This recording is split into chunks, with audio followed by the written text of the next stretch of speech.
तो वो पकड़ा आपने तो कुछ कम्युनिकेशन हुआ, कुछ बात हुई कि? उसने धमकी दी थी कि पकड़वा दिया मेरे को, अच्छा, हो गया खुश। अच्छा, तो कितने साल मेरे को अंदर करवा देगा, 10 साल 15 साल, उसके बाद अगली बारी तेरी। ये धमकी दी? जैसे वो आई है, उसने देखा है कि भाई का खून निकल रहा है, उसने हाँ। डेटोल से उसका हाथ साफ किया है, पट्टी की है, उसके बाद उसने उसको मारा। उस तक को दया नहीं आई तो हम तो बाप रे, उस बेचारी को ये पता नहीं था कि इसी तब ने तक वो अंदर गई नहीं थी ना बात। घर के इकलौते चिराग ने घर को ही जला दिया। अकेला लड़का। दिल्ली के पालम की घटना किस तरह से नशे के एडिक्शन में वो अपने परिवार के तमाम लोगों को कत्ल कर देता है, अपने आप में इतिहास में ऐसे कम ही उदाहरण होंगे। दिल्ली के पालम इलाके का यही वो घर है, राजनगर एक्सटेंशन का, जहाँ पर वो परिवार रहता था। देख सकते हैं आप, पढ़ा लिखा संपन्न परिवार था, लेकिन 10th क्लास से ही बच्चे को नशे की आदत पड़ गई थी और उसके बाद तो वो नशे में डूब गया, इतना कि अगर कोई इसको इनकार करता तो उसके खिलाफ बगावत शुरू कर देता था। परिवार में 4 ही लोग थे, पिताजी, माता, एक बहन। इंटर तक पढ़ाई की थी, बहन नर्सिंग का कोर्स करके इंटर्नशिप कर रही थी। पिताजी मिनिस्ट्री में थे, माताजी भी एक मेंटल हॉस्पिटल में थी। तमाम कोशिशें उसको समझाने की गई, लेकिन वो सुधरा नहीं। हर दिन झगड़ा होता था। उस दिन भी झगड़ा हुआ, मंगलवार का दिन था, सुबह झगड़ा हुआ। माँ ने समझाया, बेटा नहीं पढ़ोगे, नहीं आदत को छोड़ोगे तो कुछ नहीं कर पाओगे। कहाँ से रोज पैसे लाए? नहीं पढ़ोगे तो शादी नहीं होगी, नहीं पढ़ोगे तो जिंदगी नहीं चला पाओगे, पैसे नहीं है। इस बात से इतने में गुस्सा हुआ कि माँ अपनी जॉब पर निकल गई और बेटा भी घर से यहीं से निकल गया। ये अब देख सकते हैं सड़क आप, निकल गया। और उसके बाद शाम को घर लौटता है तो घर पर दादी थी और दादी का गला करीब 6:15 बजे वो दबा देता है, तकिया से मुंह बंद कर देता है और दादी को मार देता है। 6:15 बजे। 7 बजे करीब माँ आती है, पिताजी आते हैं। वो पिताजी से बातचीत नहीं करता, इंतजार करता है कि पिताजी को किस समय दबोचा जाए। पिताजी कपड़े चेंज कर रहे होते हैं, तभी वो दबोच लेता है और पिताजी का गला रेत देता है और पिताजी की लाश को बाथरूम में ले जाकर डाल देता है। 9:30 बजे करीब माता आती है और कहता है कि देखो बाथरूम में क्या पड़ा है। जैसे ही माँ बाथरूम की तरफ चलती है तो पीछे से अटैक कर देता है, माँ को भी वहीं कत्ल कर देता है। और इसके बाद बहन का इंतजार करता है, बहन जो उसे बहुत प्यार करती थी, समझाती थी। फिजियोथेरेपिस्ट का कोर्स करने के बाद वो अब प्रैक्टिस कर रही थी, सपने देख रही थी सुंदर भविष्य का। अब वो जैसी बहन को बाथरूम की तरफ ले जाता है तो वहाँ माँ की, पिताजी की लाश पड़ी हुई होती। चीखती है लड़की, बचाओ बचाओ, लेकिन दरिंदा फिर बहन को दबोच लेता है। लेकिन इस बचाओ बचाओ की आवाज़ में जो कुलदीप थे, कुलदीप उनके ताऊ के लड़के हैं, वो उससे नीचे फ्लोर पर रहते थे। ये 3 मंजिल का घर है, आपने देखा होगा। 2 मंजिल का घर है ये। यहाँ पर आप ये क्या पार्किंग एरिया है? ये ग्राउंड फ्लोर है। पार्किंग यहाँ पर जनरली दोनों परिवार की होती। आप जो है फर्स्ट फ्लोर पर रहते हैं, फर्स्ट फ्लोर, और सेकंड फ्लोर पर वो परिवार रहते थे जी। ये सगे चाचा ताऊ के बच्चे हैं। उधर जो घर है जहाँ पर कुछ महिलाएं बैठी हैं, वो बड़े ताऊ जी का, यानी इनके पिताजी 3 लोग थे और तीनों यहीं आसपास रहते थे। ऊपर आप उनका परिवार और नीचे आप। अब कुलदीप यहाँ से होता है कि बहन की भी हत्या वो कर देता है, लेकिन बहन की जो बचाओ बचाओ की आवाज़ थी वो आपके कानों में जाती है। फिर आप बताइए क्या हुआ? जैसे मैं बताया था, 9:15 बजे 9:30 बजे करीब मैं आता हूँ वापस शॉप से, खाना खाने के। आप अपने काम से वापस आए 9:15 बजे करीब? जी। उसके खाना खाने के 5-10 मिनट बाद मेरे को बहन की आवाज़ आती है, भैया बचाओ। तो मैं ऊपर जाता हूँ, ऊपर जाके देखता हूँ तो गेट बंद होता है। गेट खटखटाता हूँ, लेकिन मेरे को किसी की आवाज़ नहीं आती है, बंद था बिल्कुल। बहन की आवाज़ सुनने के बाद शांति छा गई बिल्कुल जी। उसके बाद सारे किराएदार इकट्ठे हो जाते हैं तो हम गेट खोलने की कोशिश करते हैं। फिर अंदर से आवाज़ आती है केशव की कि क्या कर रहे हो, मगर चिल्लाने की आवाज़। केशव वो लड़का जिसने इस हत्याकांड को, परिवार के पूरे परिवार को खत्म किया, अकेला लड़का था अपने माँ बाप का, उसकी आवाज़ आती है क्या कर रहे हो? आप बजाते हो दरवाजे बाहर से, वो पूछता क्या कर रहे हो जी। तमाम किराए, इस बिल्डिंग में और भी किराएदार थे जी। तो उसके बाद मैं कहता हूँ कि क्या कर रहा है, मुझे चिल्लाने की आवाज़ आ रही है, तू क्या कर रहा है अंदर? वो कहता है ये हमारा फैमिली मैटर है, तू जा नीचे। अगर फैमिली एक है, फैमिली मैटर भी एक है, तू आपने कहा? जी, तू दरवाजा खोल, क्या कर रहा है? वो कहता है गेट नहीं खुलेगा, ये हमारा फैमिली मैटर चल रहा है, तू निकल। तो फिर मैं नीचे आता हूँ, पुलिस को कॉल करता हूँ, बगल में ही ताऊ जी रहते हैं, उनको कॉल करता हूँ। तो जैसे ही ताऊ जी और पुलिस आती है, हम सारे ऊपर जाते हैं, गेट खोलने की कोशिश करते हैं। उसी के बीच में मुझे नीचे गिरने की आवाज़ आती है। नीचे गिरने की आवाज कहाँ पर? ये नीचे यहाँ पर? जी, अच्छा। नीचे यहाँ पे जो लगा हुआ है लोहे का, इस पे आवाज़ आती है कोई नीचे गिरा है। तो मैं नीचे भग के आता हूँ। ये यहाँ पर, जब यहाँ पर आप देखेंगे तो पानी के लिए निकलने के लिए जो देखेंगे तो यहाँ पर तो आप उसकी आवाज़ सुनते हो, क्योंकि जोर से 25-30 फुट की आवाज़ से अगर कोई व्यक्ति कूदेगा तो जाहिर सी बात है आवाज़ इतनी आपने लात मारी है, तब सोचो इतनी आवाज आ रही है तो ऊपर से कितनी आवाज आएगी। तो मैं भग के नीचे आता हूँ, तो देखता हूँ वो स्कूटी लेके भागने की कोशिश कर आप रहा इस स्टेयर से आए होंगे, जीने से भाग कर नीचे आए। तो कुलदीप सेकंड फ्लोर से आप नीचे से इस दरवाजे से आता है, तब तक क्या होता है? वो स्कूटी चालू करके भागने की कोशिश कर रहा होता स्कूटी है। ये कौन सी ये वाली, ये स्कूटी, इस स्कूटी पर वो भागने की कोशिश कर रहा था। अच्छा, देख सकते हैं आप, ये स्कूटी है, उसके नाम की है? चाचा की है। चाचा के, ये जिससे मिनिस्ट्री में जाते थे वो। जी।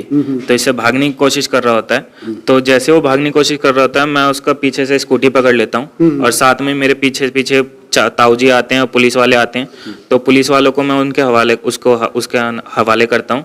फिर उसके बाद मैं जल्दी से भग के ऊपर जाता हूँ। तो जैसे यहाँ पे आप, अच्छा, तब तक आपको ये नहीं पता था कि इसने इतना बड़ा काम कर दिया? तब तक मुझे कुछ नहीं पता, बस गिरा था, वो भाग रहा था तो आपने उसको पकड़ लिया। तब तक ये नहीं पता था घर में इतना बड़ा कांड हो गया है, क्या नहीं हुआ है, वो कुछ नहीं पता था।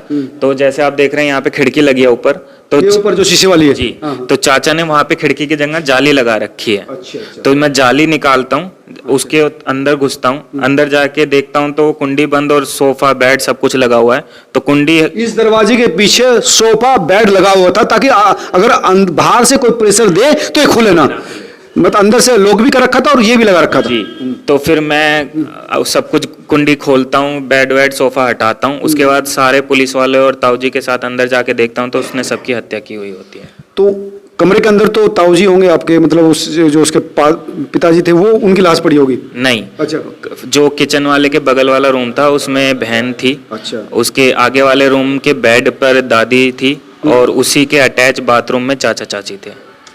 चाचा चाची बाथरूम में थे, बहन अंदर रूम में थी और दादी भी रूम में थी। जी। 2 रूम है। तो जो किचन के साथ वाला रूम है उसमें बहन थी, आगे जाके जो दूसरा रूम है उसमें दादी थी बेड पर। दादी की तो मुंह दबा के हत्या की थी, तो उधर से ब्लड नहीं दिखाई दिया होगा? नहीं, ब्लड था दादी के भी। अच्छा, उनको भी काटा था? काटा नहीं था, शायद उनके या तो किसी चीज से गला घोटा था, और उसके बाद सर पे कुछ वार किया था, यहाँ पे उनके कुछ था। अच्छा, मतलब गला घोटने के बाद भी मारा भी था? जी। और बहन को भी काट दिया था? जी, उसके गला काटा था। सभी का, तीनों का गला काटा? जैसे वो पकड़ा आपने तो कुछ कम्युनिकेशन हुआ, कुछ बात हुई कि? उसने धमकी दी थी कि पकड़वा दिया मेरे को। अच्छा। हो गया खुश। अच्छा। तो कितने साल मेरे को अंदर करवा देगा? 10 साल, 15 साल, उसके बाद अगली बारी तेरी। ये धमकी दी आपको? अगली बारी तेरी? जी। ओके। अच्छा, इसके बाद वो पुलिस ले गई है, और पुलिस जब उसको जिप्सी में बिठाया है तो यहाँ पे सारे लोगों जिप्सी के पास इकट्ठा हो गए कि उसको देखने लग गए। तो वो जाते जाते जिप्सी में बैठे हुए भी ये बोल रहा है लोगों को कि यहाँ क्या देख रहे हो, तमाशा चल रहा है यहाँ पे। तब भी उसके जरा सा भी वो नहीं था कि मैं शिकन नहीं थे, बल्कि ये शिकन तो उसके अब तक नहीं है। पुलिस कस्टडी में भी जो पुलिस के लोग हैं वो कह रहे हैं कि इसको कोई गम नहीं है कि इसने इतना बड़ा कांड कर दिया, कोई खौफ नहीं, आराम से खाता पीता है, सोता है, बैठता है, किसी तरह की कोई उसको साइकोलॉजिकल प्रेशर वाली बात। जैसे अभी इसमें झूठ बोला जा रहा है कि उसका ब्रेकअप हो गया, या फिर वो केशु ने खुद बोला है कि मैं उनका बेटा नहीं हूँ। ऐसी कोई भी बात नहीं है, वो उन्हीं का बेटा है, और कोई ऐसा ब्रेकअप वाला कोई सीन नहीं है। मतलब वो ये एक्सक्यूज दे रहा है कि मैं उनका बेटा नहीं हूँ? हाँ। अच्छा, मैं उनका बेटा नहीं हूँ और ये घर मेरे नाम पे है, वो ऐसे अजम्पशन लगा रहा है। घर मेरे नाम है? हाँ। तो अब वो प्रॉपर्टी पे निगाह है उसकी? हाँ। अब तभी तो वो जैसे कल आया था तब भी मेरे को घूर रहा था। कल आए थे जब पुलिस वाले उसको यहाँ पर क्रिएटिंग के लिए लाए थे, स्टोरी के लिए, तब भी वो मेरे को घूर रहा था। और जो जब पकड़ा था तब उसने धमकी दी थी। तो अगर वो छूट जाता है तो सबसे बहुत गलत चीज होगी, खतरा आपके लिए। जी। तो ये सरकार के ऊपर और कानून के ऊपर सबसे बड़ा धब्बा होगा कि अगर इस आदमी ने इतने अपने लोगों को मार दिया तो उसके लिए भाई, चचेरा भाई क्या वैल्यू करता है? जी। जब माँ बाप ही उसके लिए कोई वैल्यू नहीं करते, वो छोटी बहन जिसने उसकी आते ही क्लिनिक से उसने देखा कि उसके हाथ से खून निकल रहा है, उसकी पट्टी करी है डेटॉल से। अच्छा। जैसे वो आई है, उसने देखा है कि भाई का खून निकल रहा है, उसने डेटॉल से उसका हाथ साफ किया है, पट्टी की है, उसके बाद उसने उसको मारा। उस तक को दया नहीं आई। तो हम तो बाप रे, उस बेचारी को ये पता नहीं था कि इसी तब ने। तक वो अंदर गई नहीं थी ना बाथरूम में। जैसे वो हाथ साफ करने गई तब उसने देखा कि मम्मी पापा, तो उसने खत्म कर दिया। वो चिल्लाई, फिर भागने लगी बाहर। हल्का सा ही गेट खुला, उसने बोला भैया बचाओ। ये खुद उसके कहना है, केशव का खुद स्टेटमेंट है। उसने हल्का सा गेट खोला, उसने चिल्लाया बचाओ, और उसने बाल उसके खींच के अंदर खींचा है और गेट बंद किया। वो उस भाई से मदद मांग रही थी जो उसका कत्ल करने वाला था? नहीं। अच्छा। उसने जैसे भागी ना उसने, तो उसने हल्का सा गेट खोला, और जो मेरे को आवाज आई भैया बचाओ, वो उस टाइम की है, क्योंकि अंदर से उसने टीवी चला रखा था, किसी की आवाज आई नहीं है। नहीं, मैं ये जानना चाह रहा हूँ कि वो तब तक उसको जानकारी नहीं थी कि इसी ने दोनों माँ बाप का कत्ल किया, किसी और ने कर दिया? नहीं, क्योंकि उसने बाहर सारा साफ कर दिया था ना। अच्छा अच्छा। इसलिए बहन वो तो अपने भाई से मदद मांग रही थी कि बचाओ, कोई किसी और ने कत्ल कर दिया। ये आप गलत क्रिएट कर रहे हैं। मैं ये कह रहा हूँ कि जैसे उसने हर चीज पे जैसे जैसे वो उसका कत्ल करता रहा, वो साफ करता रहा, ताकि 30 अगले बंदे को पता ना चले कि क्या चल रहा है। बिल्कुल ठीक बात है। ताकि वो उनको अंदर ले जा सके और मार सके। जैसे चाचा आए तो चाचा को कपड़े चेंज किए चाचा ने, तो पीछे से उनका गला काटा है उसने। उसके बाद उनको खिसका के बाथरूम में बंद कर दिया। और चाचा से कोई बात नहीं हुई शुरुआत में इसकी? जैसे कोई बात हुई नहीं? अच्छा। फिर उसके बाद चाची आई, तो चाची को बोला कि बाथरूम में जाके देखो, पापा अभी तक आए निकले नहीं है, बड़ी देर हो गई। अच्छा। तो फिर चाची को फिर पीछे से उन्होंने गला काटा है, ताकि सामने वाले को मौका ही ना मिले उस फाइट करने का। और जब बहन आई, उस बहन छोटी है, उसको दया आ गई, भाई कैसे खून निकल रहा है। अब उसने डॉक्टरी की हुई है, उसने उसका साफ किया, पट्टी वट्टी की है, वो हाथ धोने गई है, उसने देखा क्या हो गया, तो वो डर गई, वो भागी तो उसने हल्का सा ही गेट खोला था, उसने चिल्लाई और उसने बाल खींच के उसको अंदर खींच लिया और गेट बंद कर दिया। तब उसने कहा कि भाई बचाओ। जो मेरे को आवाज आई। तो ये तो मंसूर उस समय नशे में नहीं था? उस समय नशे में नहीं था ऐसा पुलिस कह रही है कि वो नशे में नहीं था, लेकिन जैसे मैंने उसका बिहेवियर देखा था वो था। अब जो हैबिचुअल हो जाता है उसको आप थोड़ा सा दो, उसको कोई फर्क नहीं पड़ता है। अब दादी को क्यों मारा शुरुआत में उसने? अब ये तो उसको रीजन पता होगा क्यों मारा है। दादी के साथ भी कुछ इस तरह का रहता था उसका? अब दादी के साथ तो कुछ नहीं था, वो पैसे मांगता था। अब जो पैसे ना दे तो वो उसके लिए दुश्मन है। जब तक पैसे देते रहो तब तक ठीक है।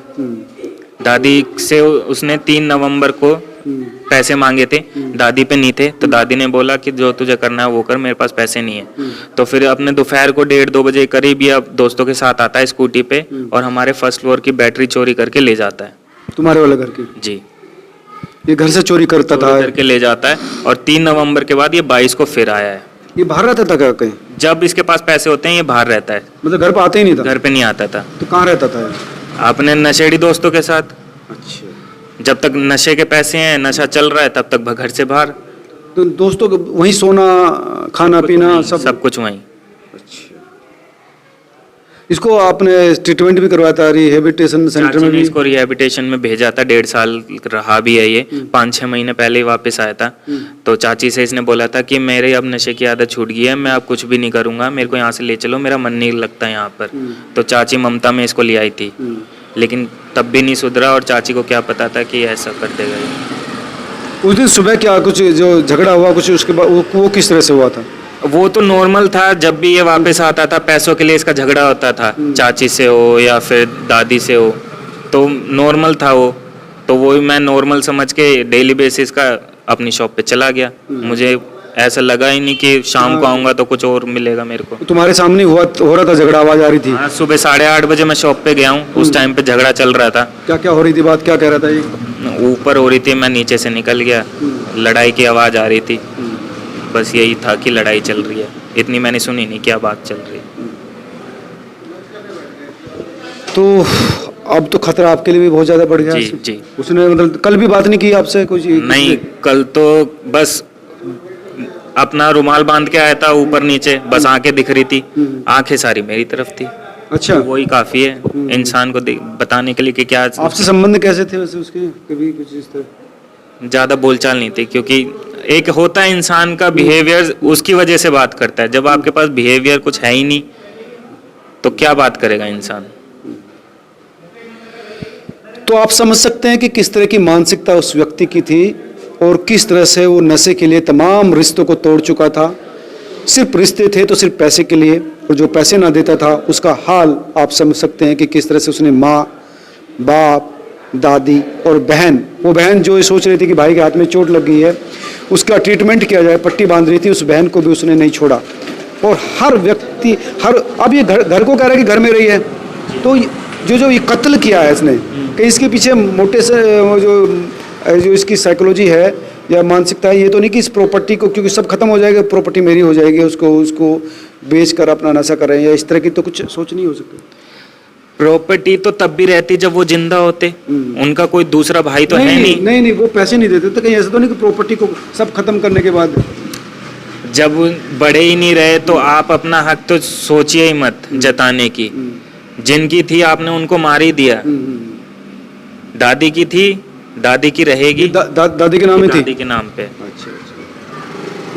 उनके माँ बाप के नाम पे नहीं आई थी वो प्रॉपर्टी? नहीं, अभी तक किसी के नाम पे नहीं है, ना पापा के नाम पे है, ना चाचा के नाम पे थी, दादी के नाम पर थी। ये अपने आप में एक इस तरह का केस है जिसको लेकर सिर्फ पीड़ा व्यक्त की जा सकती है, और आप महसूस कर सकते हैं कि किस तरह से एक व्यक्ति ने, एक लड़के ने तमाम लोगों को कत्ल कर दिया। और अब इस लड़के के लिए भी काफ़ी खतरा है, क्योंकि जिस तरह से उसने धमकी दी है कि अब तुम्हारा नंबर है, इसने ही उसको पकड़ा था अपनी जान पर खेलकर। हालांकि कुलदीप बता रहे हैं कि उसे पता नहीं था कि इतना बड़ा कांड वो कर चुका है, लेकिन वो भाग रहा था तो पकड़ा, और ऊपर जाकर देखते हैं तो सीन ही बदला हुआ था। आप देख सकते हैं यहाँ पर लोकलिटी ठीक ठाक है, सब पढ़े लिखे लोग हैं, तमाम सामाजिक स्तर के लोग यहाँ पर रहते हैं। अब तमाम लोग यहाँ पर दुख व्यक्त करने आ रहे हैं, परिवार में मिलने आ रहे हैं और संवेदना दे रहे हैं। लेकिन अब उस परिवार का एक भी व्यक्ति ऐसा नहीं है जिस परिवार से लड़का था और उस परिवार को ख़त्म कर चुका है। तो दोस्तों, इस तरह के केसेस में ये अंजाम भी होता है।